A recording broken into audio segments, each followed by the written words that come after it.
and welcome to today's digital event. I'm Francesco Bologna. I'm the project curator of the upcoming British Museum exhibition, Nero, the Man Behind the Myth.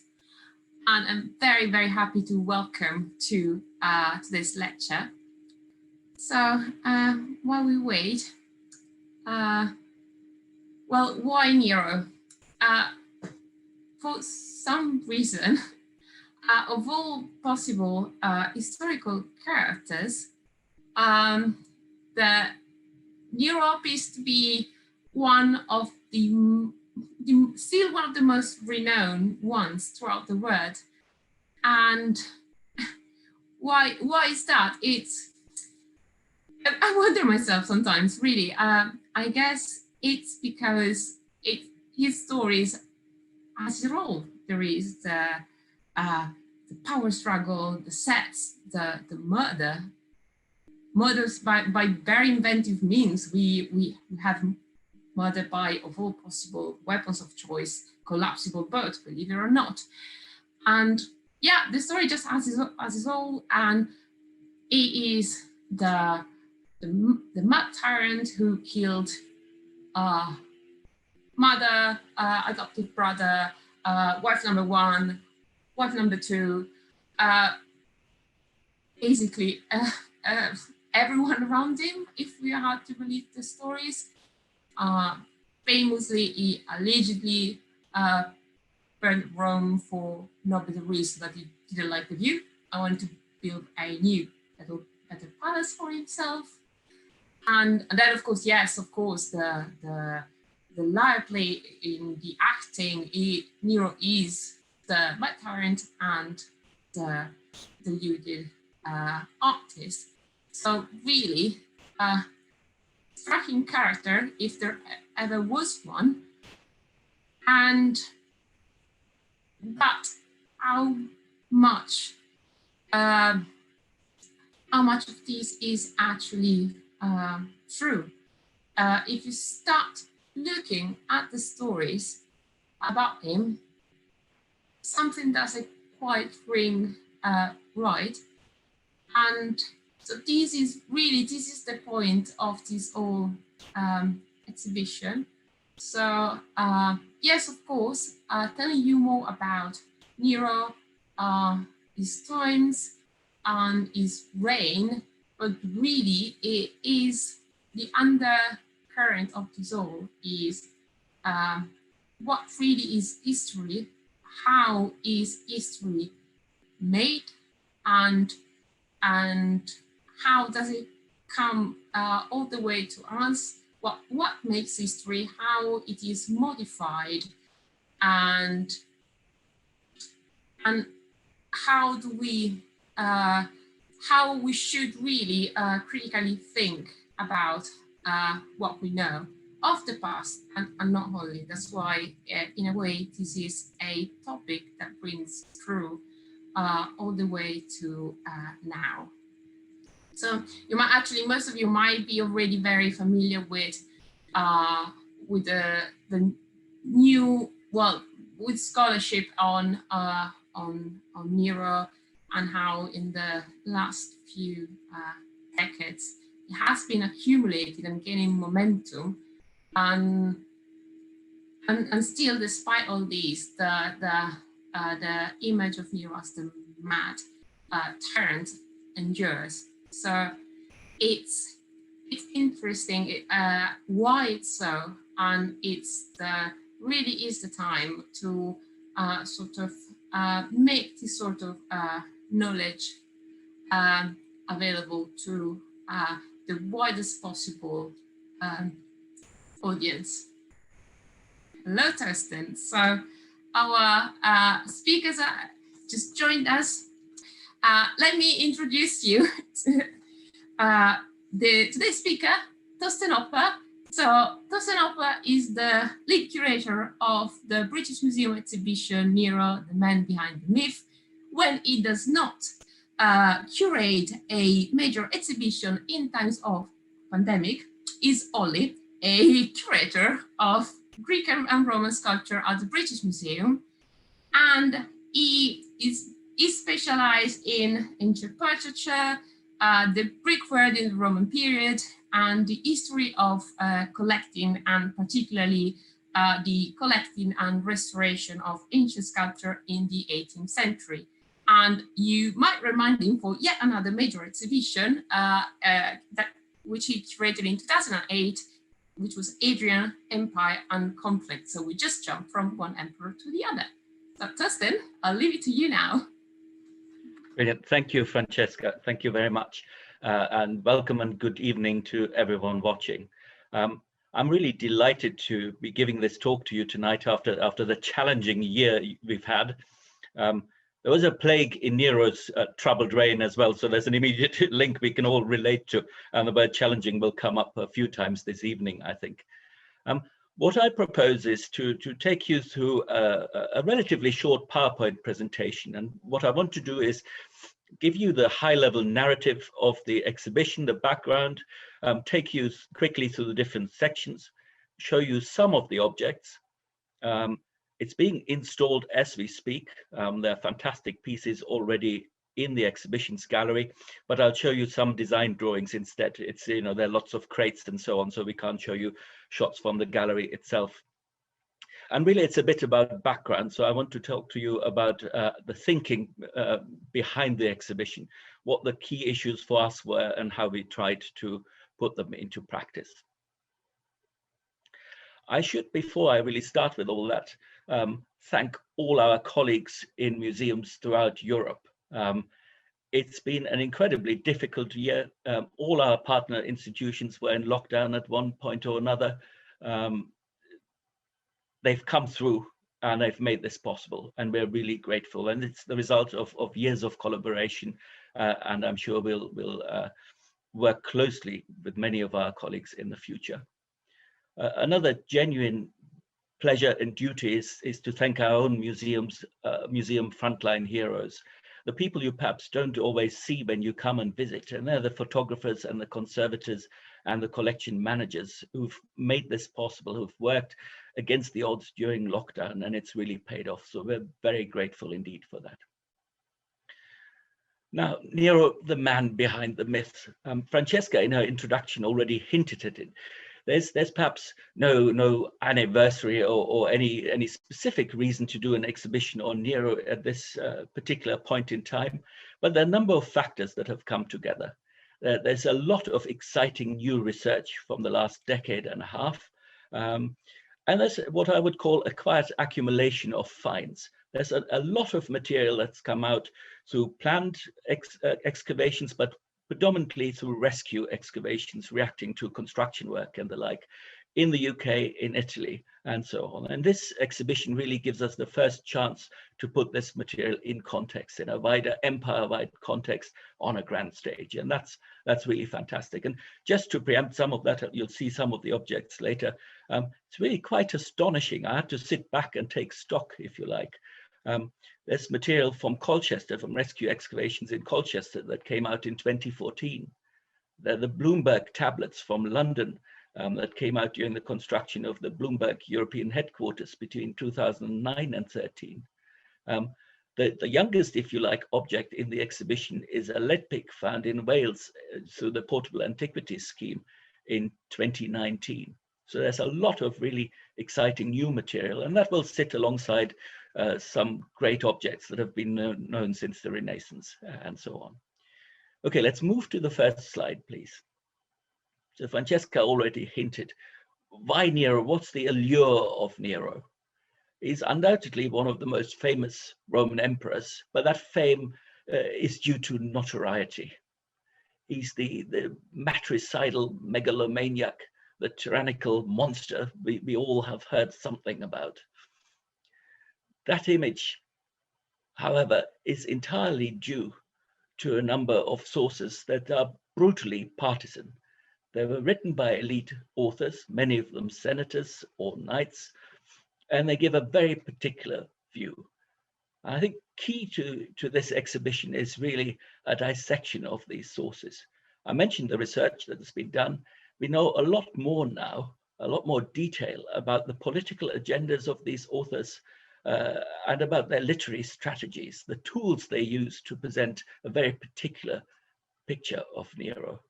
And unpicking that and questioning that is really essential. It's this tradition that has shaped Nero's legacy to this day, and that's reflected in the images you see here.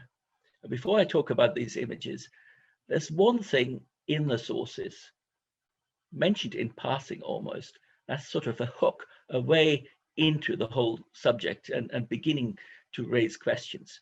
They mention that after Nero's death through enforced suicide in summer of AD 68, there were imposters, false Neros.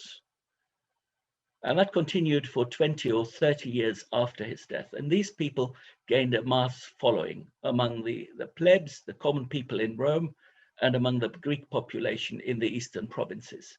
So you have this dichotomy. There's a very negative Nero, a deluded artist, a matricide, but there's also a man of the people. I think that's quite intriguing, and that's something we want to explore in the exhibition. Now, these two that you see on the right, a still image from the 1951 film Quo Vadis with Peter Ustinov in the starring role, and there he's on the roof of his palace singing while Rome burns. This is where he played the lyre, the kithara. In modern parlance, he's fiddling. That's the modern equivalent, if you like, fiddling while Rome burns. And that is the image we're all used to. To the left is an intriguing object from the Museo Capitolini. It's quite important in a sense. It was very famous in the 17th century when it was first discovered, and it's still linked to the Wikipedia entry for Nero. So if you Google Nero and hit images, this will be the first image that comes up.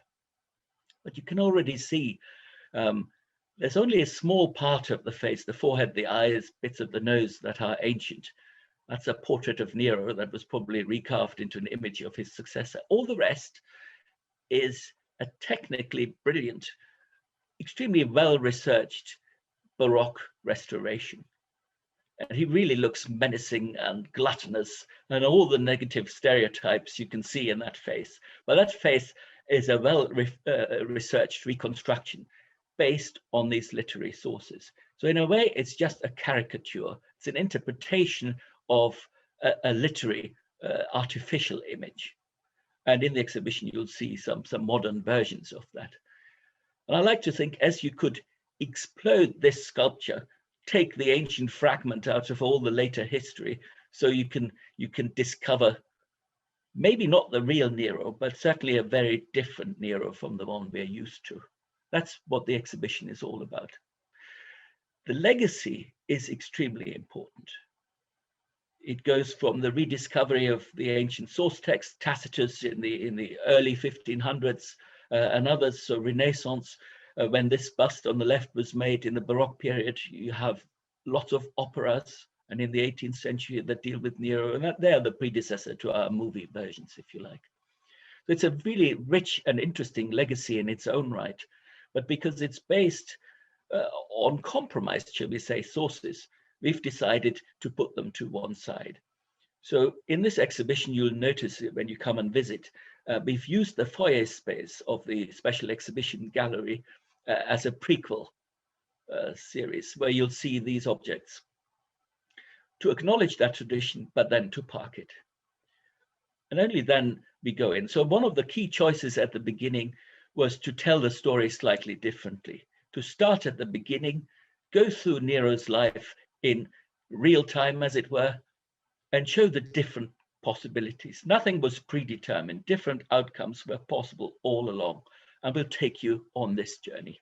So next slide, please.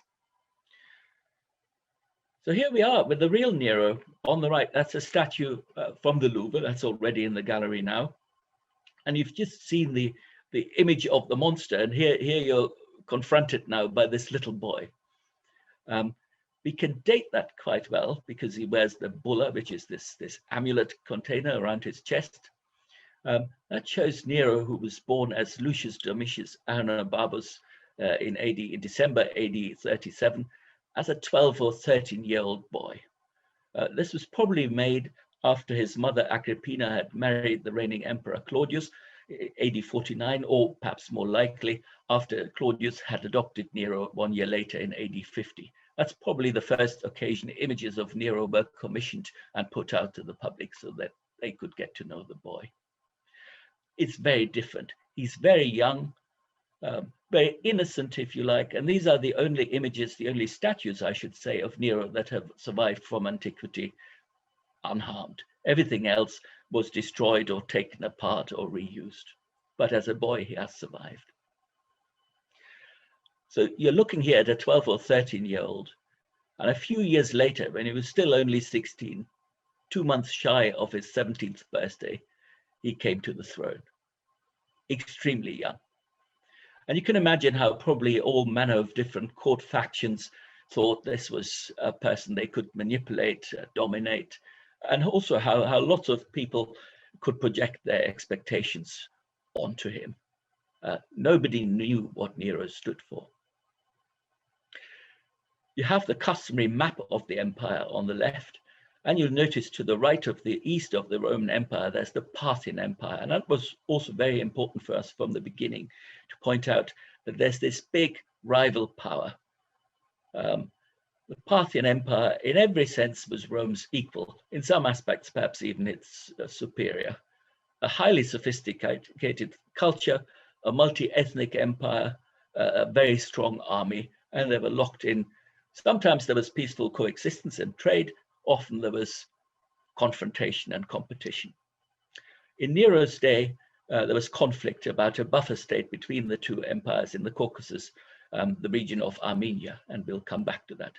And the extreme other end, the western northwestern end of the empire, we have Britain, which, as many of you will know, is also very important under Nero. We have the Boudicca rebellion that features large in the history of Roman Britain. And that gives us the local picture, and the conflict with Parthia gives us the geopolitical great power rivalry. It's between these poles that the story unfolds. In the center, we have Italy. Rome is where Nero spends most of his time, then around the Bay of Naples, in Naples itself, and some of the villa resorts nearby. And towards the end of his reign, he moves to Greece. Next slide, please. First section is Nero and the family of Augustus. So Nero is the 5th Roman emperor. He's the last member of the Julio-Claudian dynasty. That's the family of Augustus, essentially, Caesar and Augustus. Nero was Augustus's great-great-grandson and great-great-grandnephew. So he was descended on both his father's and mother's side from Augustus. And that was really important. We a little lazily call Augustus the first emperor. It's true to some extent, but it's a modern expression. Augustus had come out victorious after a long civil war, about 80 years before Nero came to the throne. That was a very bloody conflict, and a new political system was established at the end. Augustus claimed that he had merely restored the republic, and he was then princeps, so the first man among equals, essentially just another senator. But really, this was a monarchy in disguise. But while this rhetoric of the restored republic was very successful, and it allowed the defeated factions of the senatorial elite to save face and buy into this new system, it also led to lots of conflicts, because the imperial court, the court officials, the court administration that developed was completely separate from the established offices of the old republic. And therefore, there was never an incentive for a senator, for example, to become a court official. They continued to aspire to the consulate and other of the old offices. And that led to a constant tension and friction. Augustus also didn't have a son of his own. So the bloodline of the Julio-Claudians went through Augustus's daughter from a previous marriage, Julia, and his sister Octavia, that was an ancestor of Nero's, and through the sons of his wife Livia, whom you see here in the middle, so his stepsons. So a very difficult history, but descent from Augustus became crucial. On the left, you see a detail from an altar that's in the exhibition that I absolutely love for this crowd scene, because it shows us the Roman people. They're all there, not in togas, but in their working tunics. And on the right, you see someone with his child on his shoulders and so on. The emperors really were the representatives of the people, in a sense. The aristocracy fought for its own rights. In the Civil War, people like Caesar and Octavian Augustus had championed the common people to an extent, but that was an obligation that went on. That's the mass support they had to draw on for political survival. The Principate was a very complex structure, and modern historians now like to think that there were no rules for succession, so every transition was difficult. In a way, the Principate died with the death of every princeps and had to be redefined and re-established. Every transition before Nero was a moment of crisis. If you go to the next slide, you'll see Claudius here on the right, Nero's predecessor, great uncle, his mother Agrippina in the center, his uncle Gaius Caligula on the left. So the first transition from Augustus to Tiberius, there was an army mutiny. From Tiberius lived the last 10 years of his life in self-imposed exile almost on Capri. It's probably to avoid the Senate because he couldn't stand the senators anymore. Caligula was assassinated. Claudius faced a huge army rebellion and various assassination attempts. So all these transitions were troubled. Nero came to the throne quite peacefully. The succession was managed extremely well. We come back to that. But it's crucial to see him in the line of his predecessors of the Julio-Claudian family. There are these structural problems that are linked to the system. I don't want to show you these images just as vehicles for a historical narrative. Let's just take a moment and look at these objects. So in the center, you probably will be almost life-sized on your screens. That's a precious stone portrait of Agrippina, extremely intricate, finely carved. That's something produced to be handed to fellow members of the aristocracy. This is really top end. The left, a wonderful loan from the Glyptothek in Copenhagen, this portrait of Caligula. If you look very closely, I don't think you have to take my word for it. You can recognize it. Look at his eyes. You can see traces of the original color rendering. So you'll just about make out his pupils and irises, maybe the painted eyelashes. A reminder that all these marbles were completely painted. Let's move on, please. So power and succession is the next section of the exhibition. Nero's own succession was extremely well prepared. The stories in the sources, I'm sure many of you know them, that his mother poisoned Claudius with a poisoned mushroom and so on. Now, all these rumors, little of that necessarily true. Agrippina chose an excellent mentor and tutor for Nero. That was the philosopher already famous in his own day, Seneca, who prepared Nero extremely well.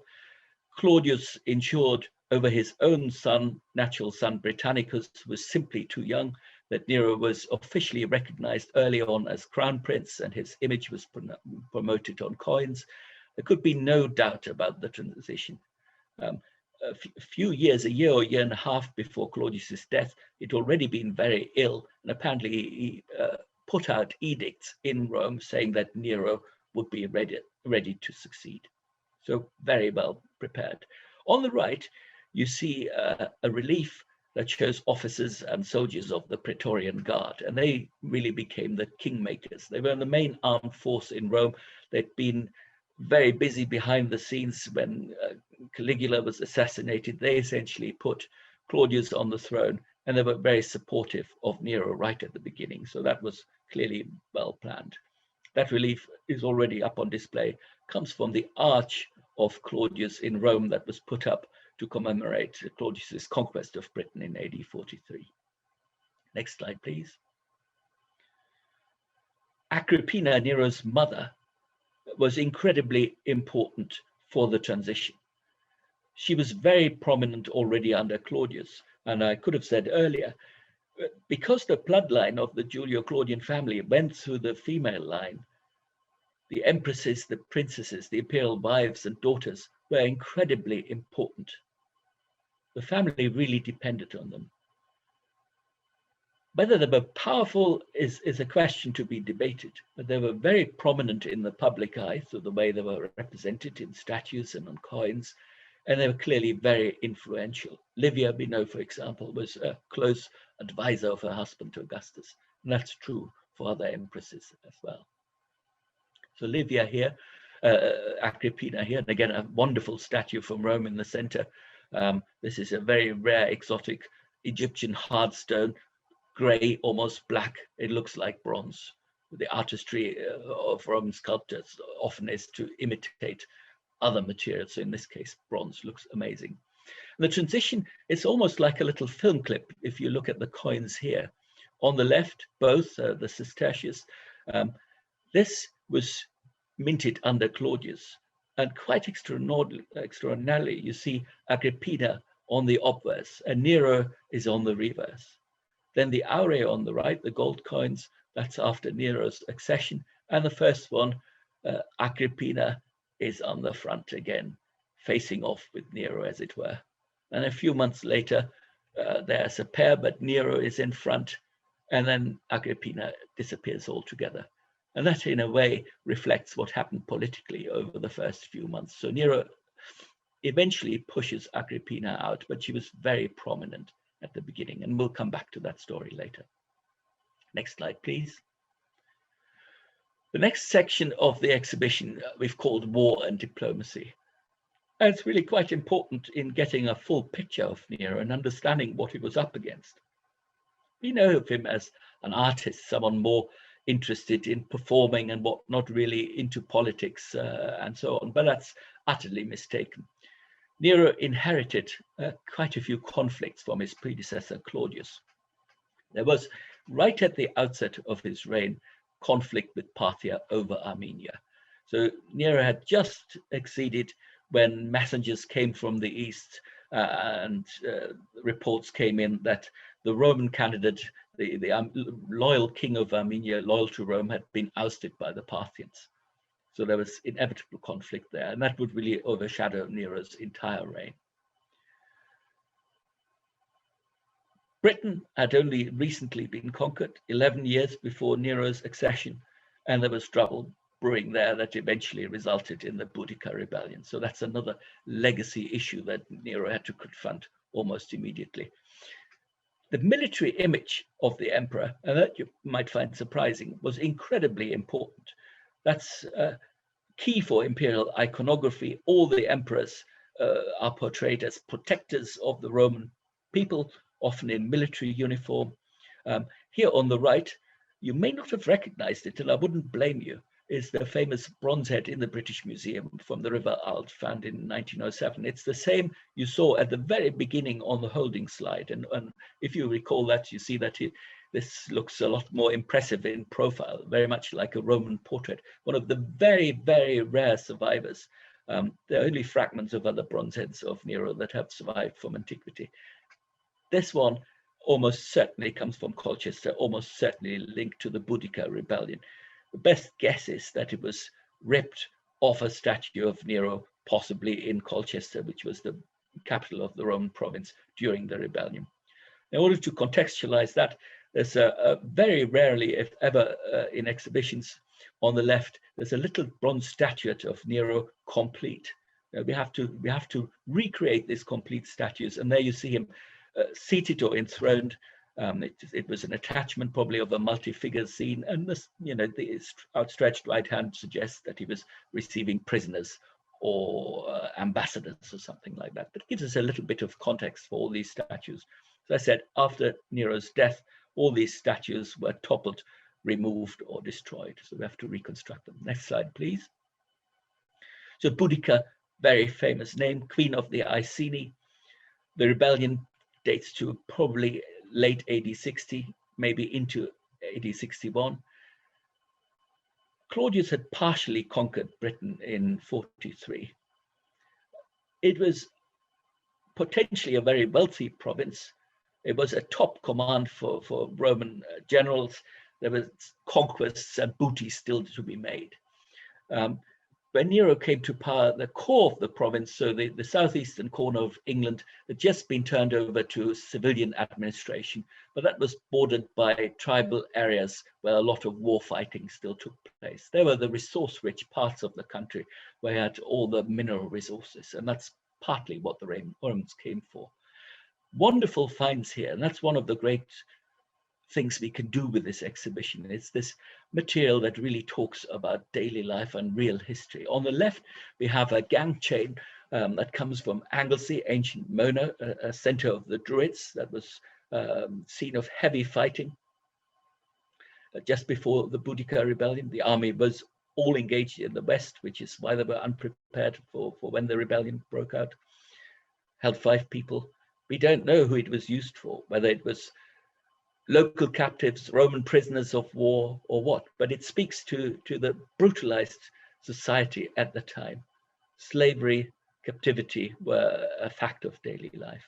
On top, you see the so-called Fenwick treasure. So that was excavated in the center of Colchester in 2014.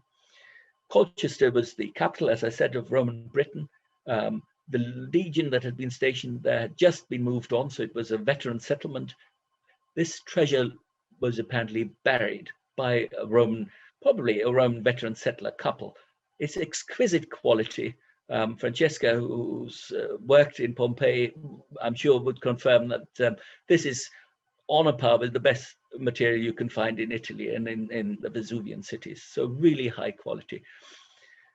The story must be that this was buried when the rebels approached Colchester and was never retrieved because the Roman owners died. There were no city walls. The Romans, all the civilians and the few soldiers who were there sought refuge, and the temple of Claudius in the city center were besieged there and burnt out and all killed, essentially. We'll have some human remains as well. At the bottom, just an example of the Bloomberg tablets. Some of you may have heard about them. You may be more familiar with the famous Vindolanda tablets from up near Hadrian's Wall. The Bloomberg tablets are the earliest documents of Latin writing in Britain. They predate the Vindolanda ones by a generation or two. And we show a few. One is dated to the first year of Nero's reign, AD 55, when Londinium was already a thriving port. And then we have others from the immediate aftermath of the rebellion. So the regime was very brutal. Imagine Britain like the Afghan tribal lands, so swarming with soldiery, with military contractors, with tax farmers, and so on. And it was a very unregulated, exploitative regime. No surprise that even formerly loyal tribal elites, and Boudicca should count among them, eventually had enough and rose up in arms. They were defeated. It was a very brutal conflict. Nero eventually changed the officials in charge. A hint perhaps that their regime directly led to the rebellion. In the same period, we have reports of impeachment trials in Rome against governors of other provinces for corruption. Britain, as a recent conquest without much of an urban and legal tradition of its own, probably simply wasn't at the state yet where they could seek recourse in Rome, hence the rebellion. One of the officials Nero sent to Rome had himself a provincial background, Iulius Classicianus. His tomb you may know from Gallery 49. It's reconstructed in the museum. We would have liked to take it down in the exhibition. We couldn't do that, but we have some tablets that possibly refer to some relatives of his in the exhibition. Next slide, please. So there's fantastic material from Roman Britain. I'm not showing much of it. The other big conflict I already mentioned was with Parthia over Armenia. Nero chose a very famous general immediately at the beginning of his reign to take charge of the military campaign there. He was far too young and inexperienced to do it himself. Also couldn't leave Rome really that soon into his reign. The stalemate for several years. Then in 58, astonishing Roman victories. And again, Armenia, in the Caucasus, the furthest away you get from Rome, very difficult to reach, very difficult to supply, really difficult territory, especially in winter, but some successes. The Senate dedicated an arch in honor of the victories to Nero. The coin on the upper right shows it. And we've tried in the exhibition as a design drawing there to evoke some of that architecture. I hope you'll like it. It's a very beautiful, evocative design, very restrained, but I think quite appropriate and gives you really good context. But I'd be very interested in your feedback. And we have some fragments. So bottom right, you see probably a surviving fragment of that arch. It's probably the base of one of these columns there. The Parthians are the other great power. So in the center bottom, you see Vologases, the Parthian great king. He's Nero's opposite number, very astute ruler, very keen diplomat as well, great military leader. Lots of reports in the sources about ambassadors being exchanged and so on. On the left, a terracotta. We only have Roman sources really about the Parthians, and they obviously give us only the Roman point of view. But if you read between the lines, Armenia, the Armenian nobility clearly favored the Parthians culturally. They were closer to the Parthians than to the West. That terracotta of one of these famed Parthian horse archers comes from Mesopotamia, from a domestic context, shows the respect they had for their own army as well.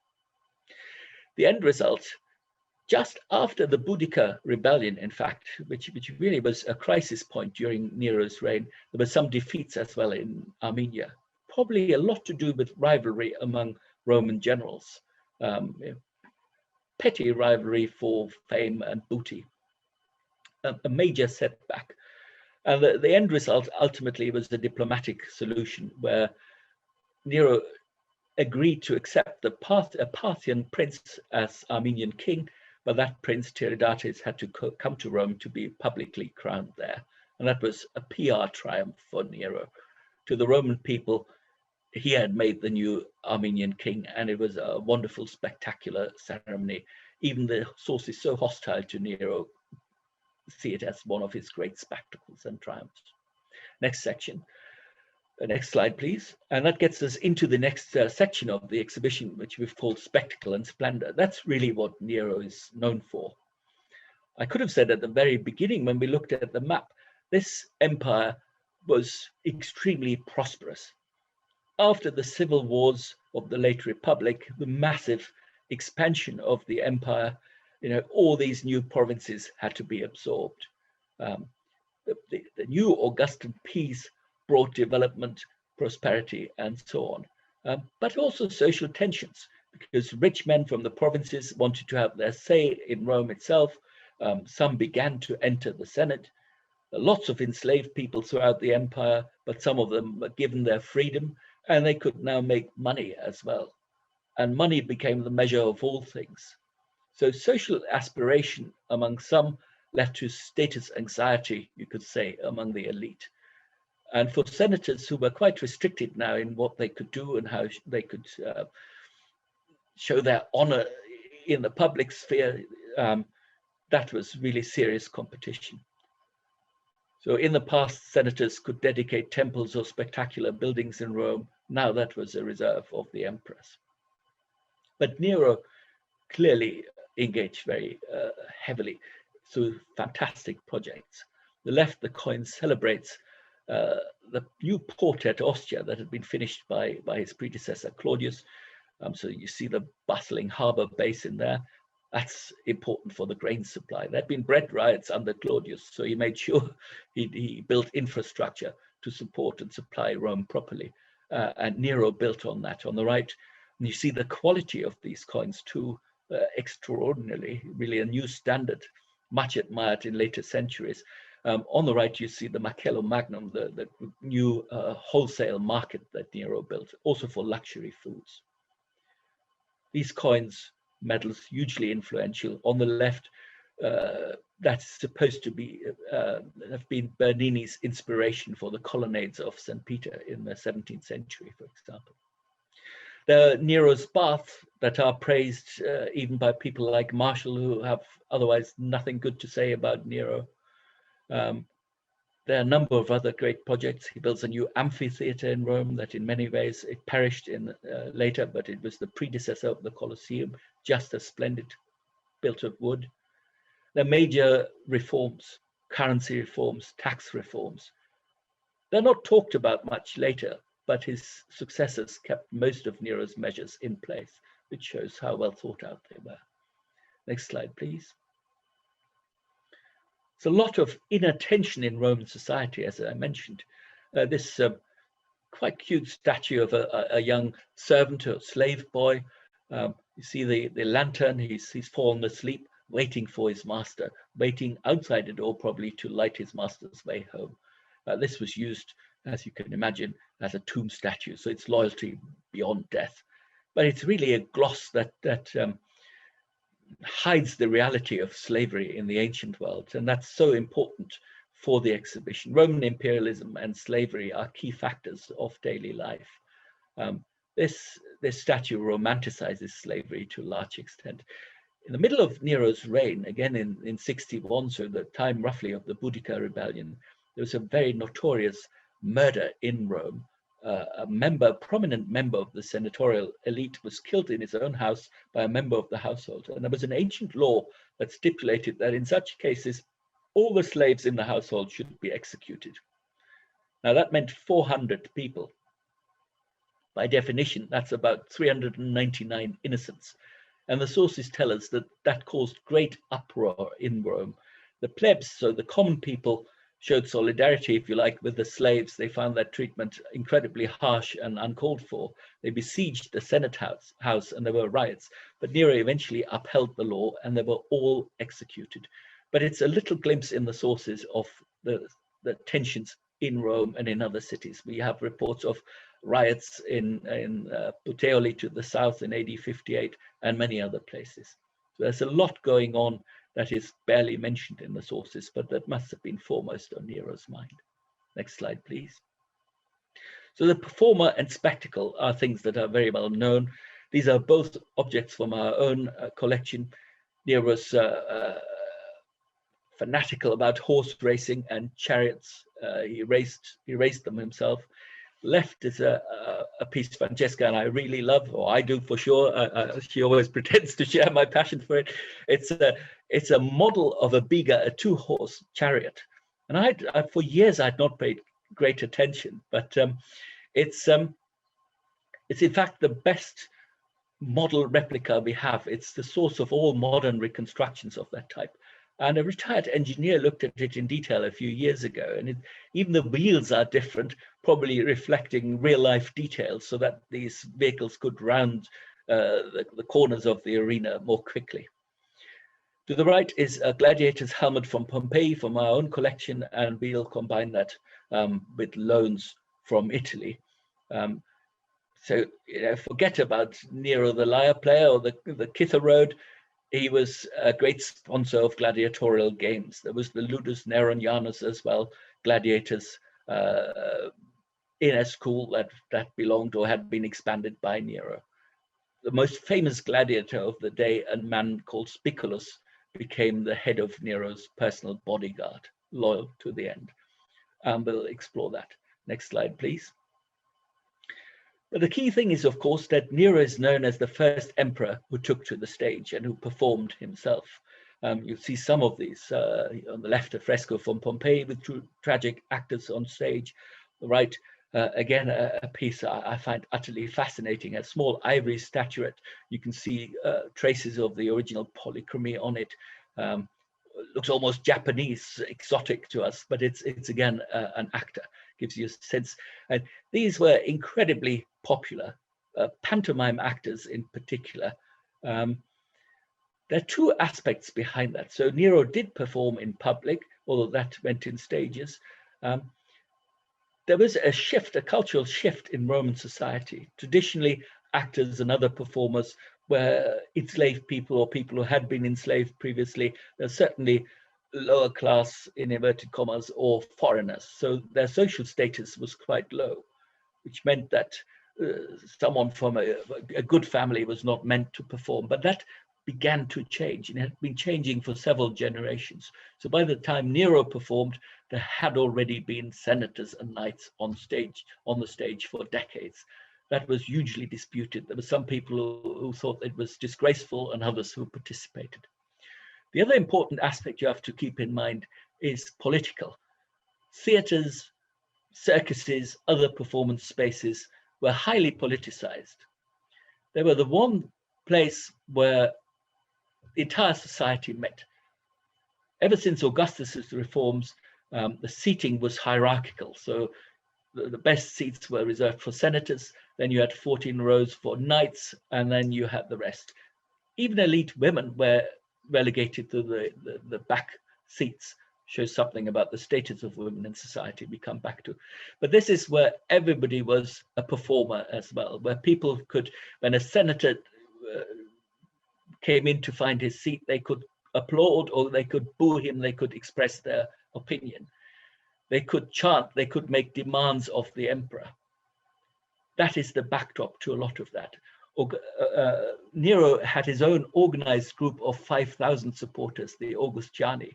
And there's an aspect perhaps that he tried to relate to the people and make some political points through his performances as well. Bottom, a coin that is often illustrated, quite interesting really, because Suetonius mentions just such a coin in his biography, early 2nd century biography of Nero. If you look at the reverse, you see a Cythera road, and that really in the robes of a Cythera player, that is the god Apollo. But Suetonius was convinced that the coin showed Nero himself playing the Cythera. And we have magnification now. I can assure you, and you can have a look yourself, there are no portrait features whatsoever. These coins often can make allusions or what, but they're quite clever. They're not explicit.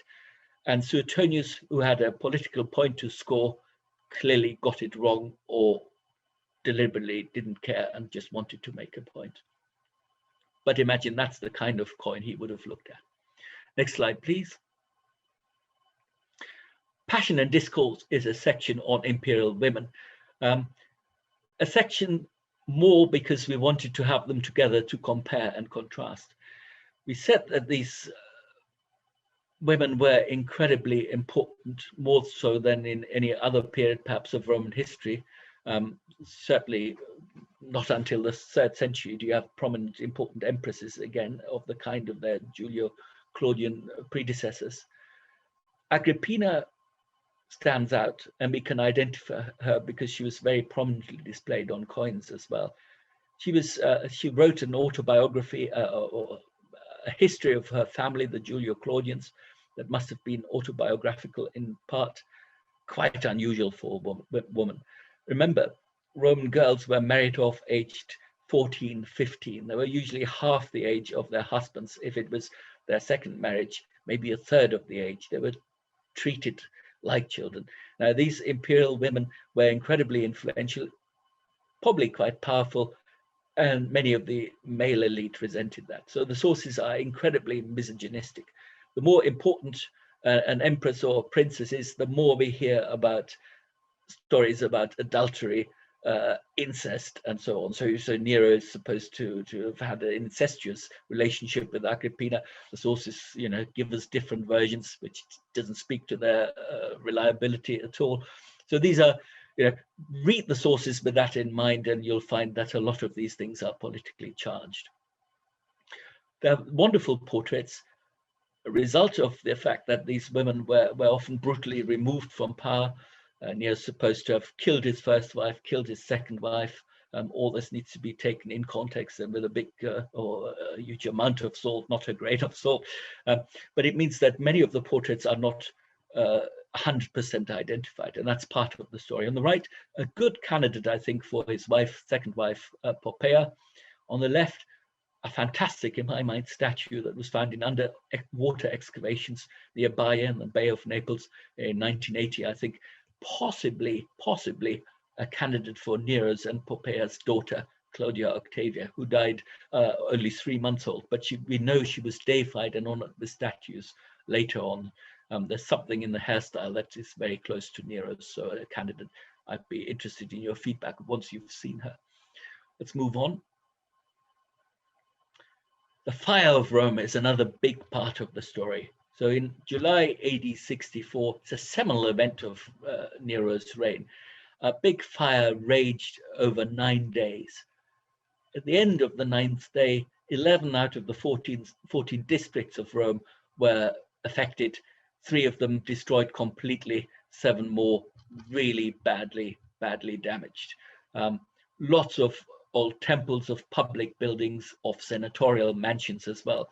But what burnt mostly, and by the fire spread, it started in the Circus Maximus, which was mostly a wooden structure at this point still. It's mostly the slum dwellings, the multi-story apartment blocks that were cheaply built and extended and so on. They burnt down. So the plebs was worst hit. There have been great excavations in Rome, targeted excavations, that give us a really good sense now of the ferocity of the fire, the speed with which it traveled. Here you see an iron grating that is warped and half molten by the force of the flames, and that in its restored form we'll have in the exhibition. There will be quite an immersive element to that display. Nero famously was blamed for the fire. He's the great arsonist, and the motive supposedly is either hatred for the people or more mundane because he wanted to create space for his new palace. Again, hard to credit that if you look at the detail. For starters, he wasn't in Rome when the fire broke out. He was in his villa, a coastal villa at Antium, several hours on horseback away. By the time he came back to Rome, his own palace was being engulfed by the flames. I won't go into detail now. The firefighting effort probably involved creating fire breaks, which meant laying counter fires, demolishing buildings. That may have given rise to some of these rumors. But again, most of them, I think, are politically motivated. Next slide, please. After the fire, Nero led the rebuilding effort. We have a lot in the sources about how he looked after the people, how he opened his own gardens to the people, how he made sure they were fed and sheltered. The new city, the post-fire Urbs Nova, is praised even by Tacitus. There were changes to the building code to make sure things like that couldn't happen again. If you look at the ruins, if you're familiar with the ruins at Ostia, for example, these great apartment buildings that have survived there, they're 60 years later or so, but they reflect this new building code, brick buildings, concrete construction instead of wood, and so on. But there was also Nero's new palace, the Domus Aurea, in the center of Rome. You can now again visit that after it was closed for many years, but it's a fantastic visit. It was buried later under the bath of Trajan, but you can see it. We have fragments from these palaces, also from the palace up on the Palatine. The capital, for example, you see there. Bottom is an altar put up by one of the palace staff, Nero's palace staff. A portrait of the god Sol on it, but he has the portrait features of Nero. And Nero's final portrait type there on the left.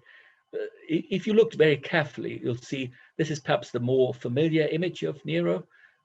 On the exhibition poster, the lead image is Nero's accession type. So Nero as a young man, and we've chosen that to defy expectations a little bit. But this one also clearly his contemporaries, and that may not come natural to us, thought he was very attractive. His portrait was widely imitated. I like this head personally. From the little bit of Neronian poetry that has survived, panegyric in particular, we get a sense of how these portraits must have been read or were meant to be read at the time.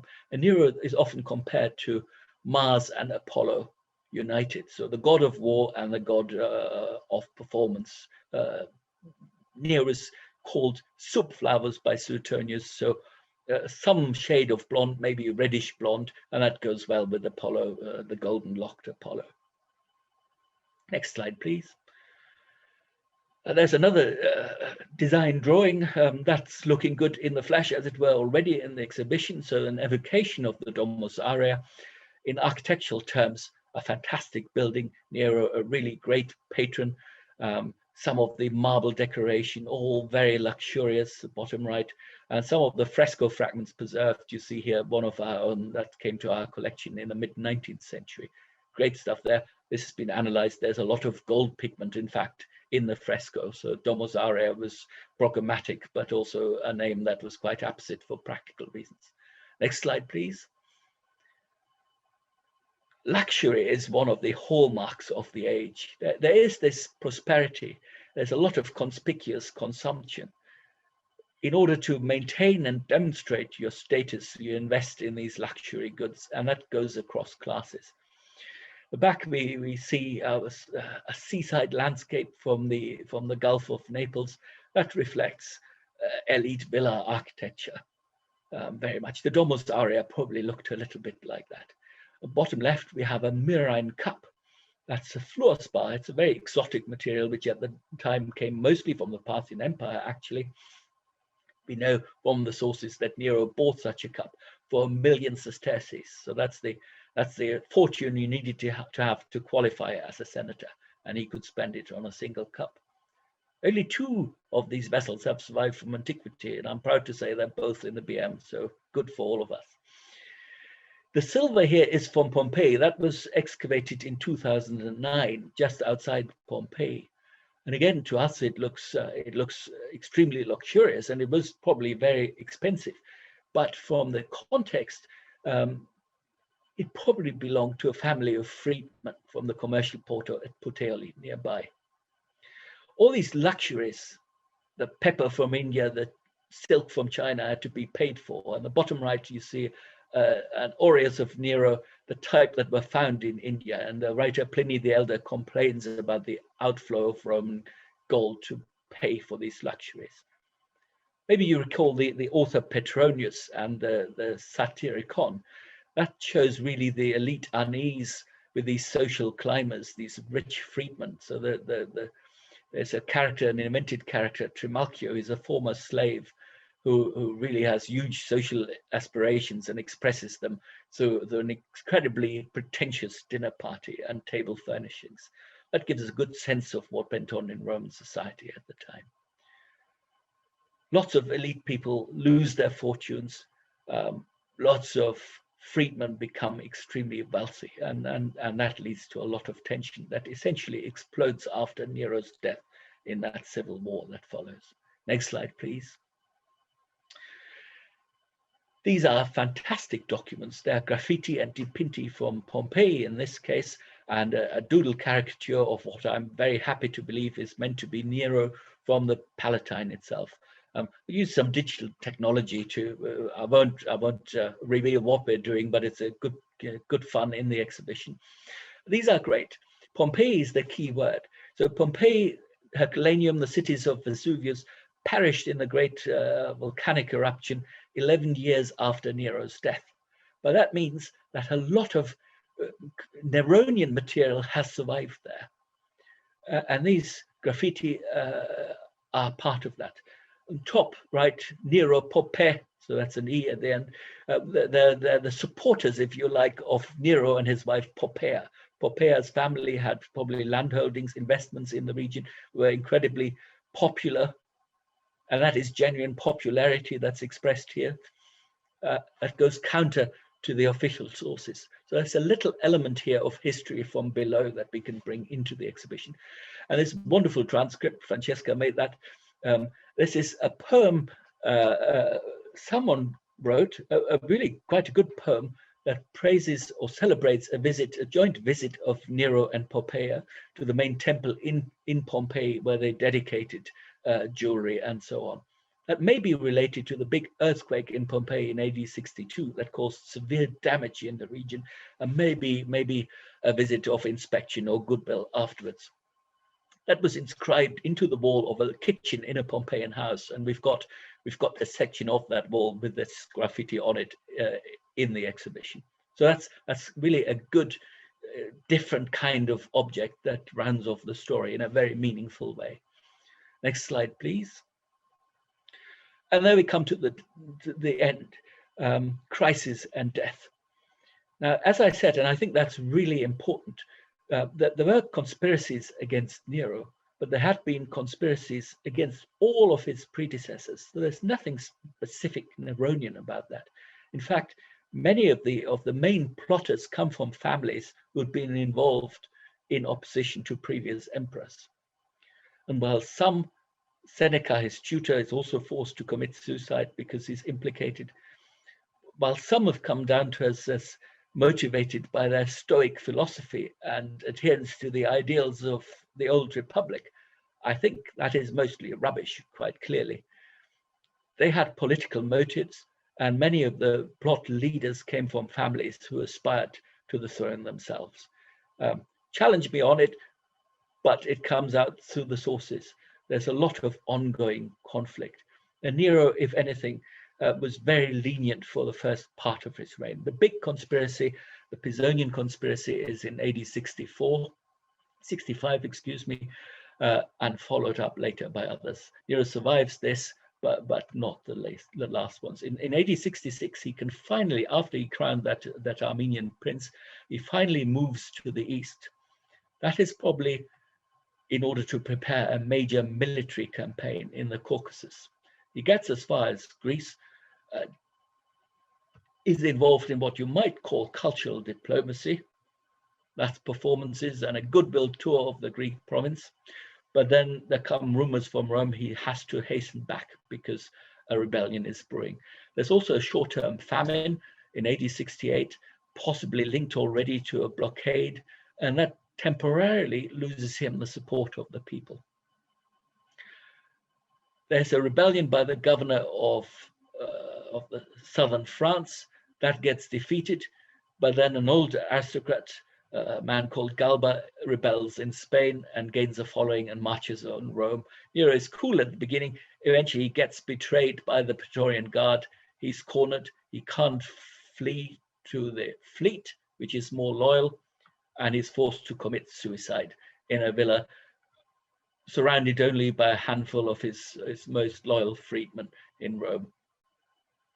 That's the end of Nero. We'll have some fantastic monuments there. He was buried by his two nursemaids, ancient nursemaids, and his great love of his youth, a freed woman named Acte. And the people gave him a burial. He wasn't buried in the mausoleum of Augustus. He was sort of kicked out of the imperial family after his death. But the source records tell us that the people put flowers on his tomb and went there to honor Nero's memory. The objects here are really quite interesting. There is the year of the 4 emperors that follows Nero's death, because there are lots of different usurpers, and that just speaks to this intense elite rivalry that comes to the fore here. On the left is a really interesting find from one of the Civil War battlefields at Boudicca near Cremona in northern Italy, near the River Po. There were 2 of the great Civil War battles fought there, and you can see the impact mark there on top. This clearly belonged to someone who was badly injured, probably killed in the battle, and the helmet was left there. Also interesting because it was hastily made. You could look at the manufacture. It's probably for one of the legions Nero raised from loyal sailors of the fleet in the last few months of his reign. These then transferred their loyalty to some of his successors. Galba I is ousted after a short period. Then come Otho and Vitellius, who are essentially new Neros. They're very similar. They almost rehabilitate Nero's memory, and then they're kicked out ultimately by Vespasian, who ushers in the new Flavian dynasty, and you see a portrait there on the right. An incredibly brutal civil war. We have some finds from Cremona itself, a city that was essentially destroyed, burned to the ground during the war fighting. It had been one of the most prosperous cities in Italy. It never regained that status. Rome itself badly damaged by the conflicting parties afterwards. So many will have asked themselves whether this had all been worth it. When the Flavians come in, Nero's memory is really vilified in the sources. There has to be a new start. The last object in the exhibition will be this head of Vespasian there. And it's not just any head of Vespasian. If you look very closely, there are traces at the back of the neck in particular, and we'll show a little video. It's quite obvious that it was recarved from a portrait of Nero. So Nero was turned into Vespasian. that tells you something about the Romans dealt with culture wars and statue wars and their historic monuments. So they don't throw them like in Bristol into the water, they just reuse them. An interesting aspect. I think I'll leave it at this point. I've shown you lots of objects. I've probably talked for far too long indeed, but there is a moment, and we have, I think, as much time as we want for you to ask questions, and we'll have a discussion now, if you like. Back to you, Francesca. Yes, thank you, Thorsten. And yes, actually, there are already some questions that were typed in during your presentation. So, and I hope our guests won't mind if we go a bit over time. So, let's start. First one. So the script used, I guess, this refers to the Bloomberg tablets, but also the graffiti. So the script used is unfamiliar to me. Did the Romans have multiple alphabets? This is one of the one people seems most interested in. Yeah, we're very used to the script used in the inscriptions. The current font Times New Roman is based on that. So, but Roman cursive script is very different, and that's so the normal handwriting used in everyday documents on these writing tablets, on papyri, the Roman cursive, that's what you saw there. And it takes a little bit of getting used to. And even on the graffito, you saw that the E was just two verticals. So it looked very different. You can get your eye in. It's easier with names, for example, but it is definitely very different. But it is Latin, and that's the way it was written. And next one. So, who did kill Agrippina, Pompeii, and so on, if Nero did not? These are good questions, and I probably would have talked for another hour if I tried to get into that. The sources are explicit. They say Nero killed, butchered them all. With Agrippina, it's quite interesting. I think she was probably forced to commit suicide for political reasons. Again, if you look at the various source texts, so mostly that's Tacitus, Suetonius, Cassius Dio, who partly go back to earlier sources, they're contradictory. They're all different plots. The official reason was that she had conspired against Nero, that she commissioned someone or put someone up to assassinate him, and he had to anticipate that. It's quite interesting that the Senate didn't accuse Nero of matricide at all. Quite the opposite. They were overjoyed. They honored Nero excessively, much more than would have been necessary, and the sources were always extremely hostile against Agrippina. So there must have been some joy and relief, even if that's perhaps baffling or revolting to us. With his first wife, Claudia Octavia, he did put her to death. Probably sent people to kill her, again, for political reasons. His second wife, Pompeii, he's said to have kicked while she was pregnant, and she died of the blow. But again, if you look at sources more widely, that is, you have serious doubts. That is a motive that is always used for tyrants. We have the same story told about very different people in history, and it's probably a topos. We know that Nero loved Pompeii, that he was devastated about her death and his daughters and his unborn child's death. So, it's worth we don't have the answers, but we can ask interesting questions. And there's a lot of internal inconsistency in the sources, and there are lots of topical stories that get retold that are not very credible. Just to follow up on martyrs that have been attached to Nero, and to also answer then another question is, which is about Britannicus and what happened to him after Nero became emperor. He was already gone at that point. Yet another death, of which Nero was accused of allegedly poisoned Britannicus, although what sources failed to report is that Britannicus was actually sick as well, and so he might have very likely died of seizure. And okay, so I feel like maybe we should go with the last one. all the last question. So all other questions hopefully will be answered during the exhibition itself. But just to finish, and so were the images and statues of Nero deliberately destroyed, as was done, for example, in Egypt? This is something we touched upon but didn't really get into details about. Yes, that's a really a good question. The sources tell us that immediately after Nero's death, people donned liberty caps and celebrated, although they may have been partisans of the opposition, and tore down Nero's statues. But they also tell us that other people put Nero's statues up again, and that happened under his first successors, numbers 2 and 3 in the year of the 4 emperors. Many of the portraits were removed from display. Some were probably defaced and destroyed, but most were removed from display, warehoused, and were later recarved. So the majority, I think, of the portraits of the Flavian dynasty, or a very large percentage, are reworked Neros. And some there are even portraits of Hadrian, quite a bit later, that are still recarved Neros. That's what happened. In the exhibition, the Munich hat you saw, the last one, and some of the earlier ones, are some of the few examples that didn't suffer destruction or reworking. They were found beneath the imperial palace.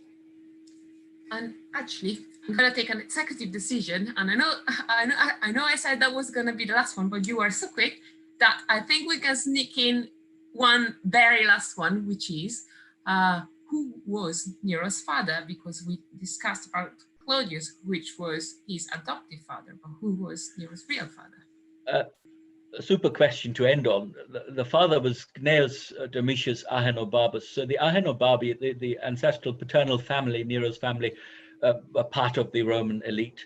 They'd been consuls from the early days of the Republic on. They were famous, influential in their own right. But they had intermarried with the imperial family at several stages. Nero's great-grandfather or grandfather was descended from, was the son of Octavia, Augustus's sister, and Mark Antony, and that's interesting as well. So the big Civil War rivals, Augustus, Octavian, and Mark Antony, they're related, and Nero is a product of that. So it just shows how conflicted the elite is in itself, and what a complex heritage all these people carried. Okay. So thank you, Thorsten. I think now is the time to call it off. And so a great thank you to Thorsten. And of course, that goes without saying, but should be said anyway. And an enormous thank you to all of you, to all of our members that have been supporting us throughout this really difficult time. So never like now, your support has been paramount for the British Museum.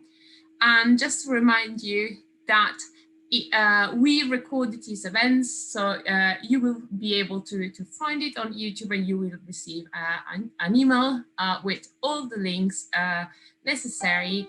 So thank you so much, and have a nice evening, and I hope to see you all in person soon.